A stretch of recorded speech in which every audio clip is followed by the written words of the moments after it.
জায়নামাজে কাবার উপরে বসে রইলি, এটা কিন্তু ঠিক করলি? মানে এতে সমস্যা কি? তাছাড়া আমি একা বসে থাকি নাকি? অনেক মালানারাও দেখছি এরকম বসে থাকে। আরে দুনিয়ার সবাই খারাপ হইতে পারে, এর জন্য কি তোর ভালো হওয়ার অধিকার নাই? তুই কি সবার সাথে খারাপ হইবি নাকি?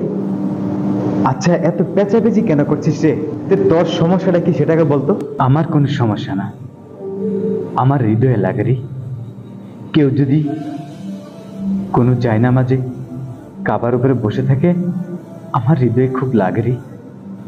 কারণ আমি একজন মুসলিম, মুসলমানের ঘরে আমার জন্ম, বুঝতে পারছিস?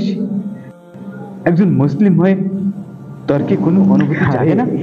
এটা তো একটা ফটো, আর তাছাড়া এটা ওরও হয়ে আসছে এরকম, এতদিন তো কোনো সমস্যা হয়নি। ঠিক বলেছিস, এটা ফটো। আরে এটা বোঝানোর জন্যই আমার এই চ্যানেলে অনেক আগে একটা ভিডিও দিয়েছিলাম, কিন্তু দুঃখের বিষয় কি জানিস, সেরকম সাড়া মেলেনি। কেন জানিস? তোর মতো লোকের সংখ্যা এখন খুব বেড়ে গেছে, বুঝতে পারছিস? তাই কে দিবে আমার এই ভিডিওতে সাড়া?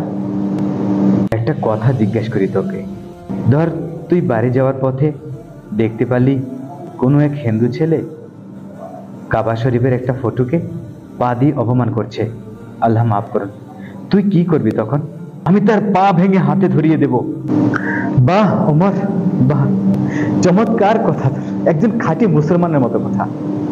আরে এই মুসলমান শুধু লোক দেখানো কিংবা কোনো অন্য ধর্মের লোকদের বেলায় গর্জে উঠলে হবে না।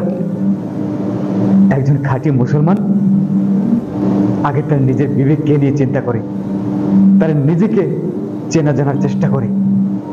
একজন হিন্দু ছেলে কাবাগারের ফটোকে তার মতো করে দেখলে তোর আঘাত লাগে, অথচ তুই আমি একজন মুসলমান হয়ে এই কাবাগারের ফটোর উপরে পাশা লাগিয়ে বসে কোরআন শরীফ পড়ি, এর উপর দিয়ে হাঁটাহাঁটি করি, আমাদের এতটুকু লাগে না? বা চমৎকার চমৎকার আমাদের অনুভূতি, তাই না? চমৎকার। আর তারা হিন্দু বলে কলিজায় লাগে, তাই না?